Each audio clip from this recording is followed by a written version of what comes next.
जय भोलेनाथ। सावन का महीना हिंदू पंचांग के अनुसार यह मास अत्यंत पुण्यदायक माना गया है। यह मास भगवान शिव को समर्पित होता है और शिव भक्तों के लिए यह एक ऐसा समय होता है जब व्रत, उपवास, पूजा और भक्ति का विशेष महत्व होता है। पौराणिक मान्यताओं के अनुसार यही वह समय है जब देवों के देव महादेव ने समुद्र मंथन के समय निकले कालकूट विष को अपने कंठ के अंदर धारण किया था। विष की तीव्रता से भगवान शिव का शरीर तपने लगा।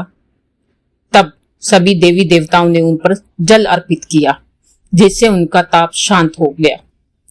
तभी से सावन मास में शिवलिंग पर जल चढ़ाने की परंपरा शुरू हुई है। तो आइए आज हम आपको सावन मास से जुड़ी एक अद्भुत कथा को सुनाते हैं। ध्यान से सुनिए। बहुत पुराने समय की बात है। एक गरीब ब्राह्मण परिवार एक छोटे से गांव में रहता था। उस ब्राह्मण की पत्नी बड़ी धर्मपरायण थी और हमेशा भगवान शिव की पूजा किया करती थी। एक सावन मास में उस महिला ने संकल्प लिया कि वह पूरा मास व्रत करेगी, रोज शिवलिंग पर जल चढ़ाएगी और ओम नमः शिवाय का जाप करेगी।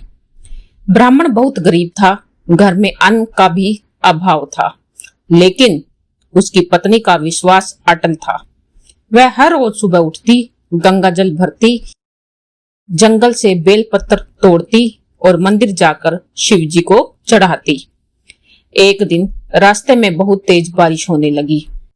वह महिला पूरी तरह भीग चुकी थी, लेकिन उसने हार नहीं मानी। भक्ति भाव से शिवालय पहुंची और शिवलिंग पर जल चढ़ाया। जैसे ही उसने पूजा पूरी की, आकाश में तेज प्रकाश हुआ। शिवजी ने प्रकट होकर कहा, हे देवी, मैं तुम्हारी भक्ति से अत्यंत प्रसन्न हूँ। जो इच्छा है मांग लो। वह महिला हाथ जोड़कर बोली, हे भोलेनाथ, मेरे परिवार को कभी अन्न की कमी ना हो और सबका जीवन सुखमय हो जाए। शिव जी ने उसे आशीर्वाद दिया और अंतर्धान हो गए। उस दिन के बाद उस गरीब परिवार के दिन बदल गए। अचानक खेतों में फसल अच्छी होने लगी, लोग उनके पास मदद के लिए आने लगे और उनका जीवन समृद्ध हो गया। इस कथा का सार क्या है? सावन मास केवल व्रत और पूजा का समय नहीं है। यह वो समय है जब भगवान शिव अपने भक्तों की हर पुकार को सुनते हैं।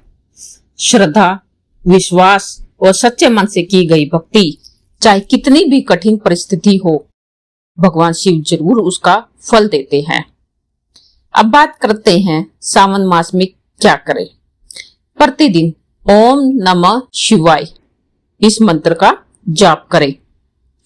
दूसरा, शिवलिंग पर जल, दूध, बेलपत्र और धतूरा चढ़ाएं। सोमवार को व्रत रखें और शिव पुराण का पाठ करें। मन, वचन और कर्म से शुद्ध रहें। शिव जी की कृपा सच्चे भक्तों पर सदैव बनी रहती है। तो इस सावन में आइए हम भी संकल्प लें कि भक्ति, सेवा और सच्चाई के मार्ग पर चलने का। हर हर महादेव। धन्यवाद।